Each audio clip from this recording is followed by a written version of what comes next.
Halo semuanya, sehat-sehat ya. Semoga rezekinya lancar dan melimpah. Nah, aku ada tanaman yang unik sekali. Pasti banyak orang yang tidak tahu bahwa ini apa namanya ya kan.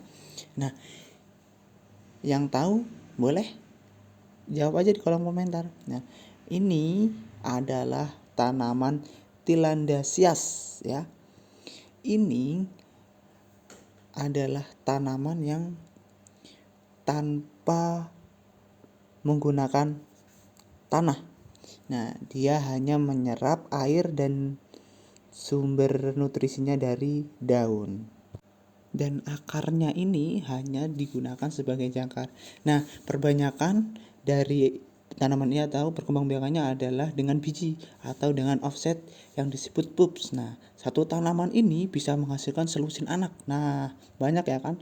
Nah, offset dapat dipisahkan sekitar 2/3 ukuran induknya. Nah, mereka untuk mendorong koloni baru meskipun biasanya tidak dibudidayakan untuk bunga mereka. Beberapa Tillandsia akan mekar secara teratur. Nah, dia tanaman yang mudah dirawat pastinya ya kan.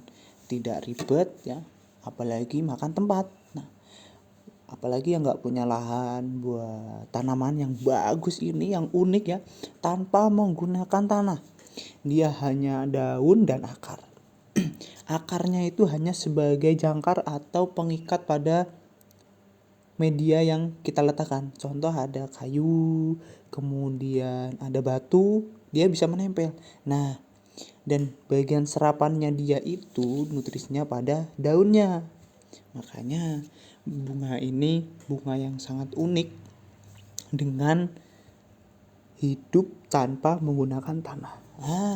Yang bisa mengirit lahan ya kan. Ini bisa digantung di depan rumah atau di dinding rumah. Itu biasanya memang sering kita lihat bahwa banyak rumah-rumah yang tidak memiliki lahan untuk meletakkan bunga-bunga ya, apalagi di kota-kota ya kan sudah sempit. Jadi ini adalah solusi mudahnya menanam bunga tanpa menggunakan tanah, yakni bunga Tillandsias. Nah, bagus bukan?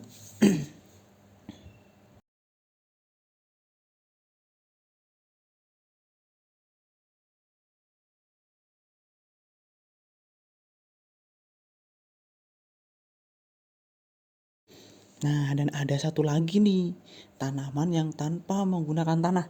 Dia menggunakan pakis, batang pakis yang besar sebagai tumpuan dia.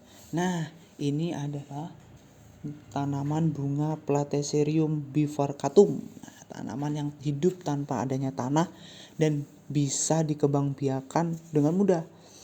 Nah, ini juga memiliki daya jual yang cukup bagus. Nah, siapa sangka ya kan, tanaman yang biasa kita jumpa di hutan-hutan, hutan lepas ya, di pohon-pohon yang besar, pasti banyak terdapat tanaman ini atau sejenis pakis ini ya kan. Dia hidup menempel pada batang tumbuhan lain. Namun dia hidup di batang yang berukuran besar. Kalau berukuran kecil dia jarang ada. Dan ini peminatnya juga banyak sekali. Dengan tanaman ini bisa gimana ya, bagus loh di dinding rumah, di atas kolam ikan itu bagus. Nah, ini juga itu hidup dengan menyerap akarnya, tapi akarnya juga tidak menggunakan tanah, dia hidup menempel. Nah, itulah bagusnya sebagai solusi mengatasi kekurangan lahan untuk menanam bunga yang kita sukai. Terima kasih sudah menonton. Jangan lupa like, comment, and subscribe.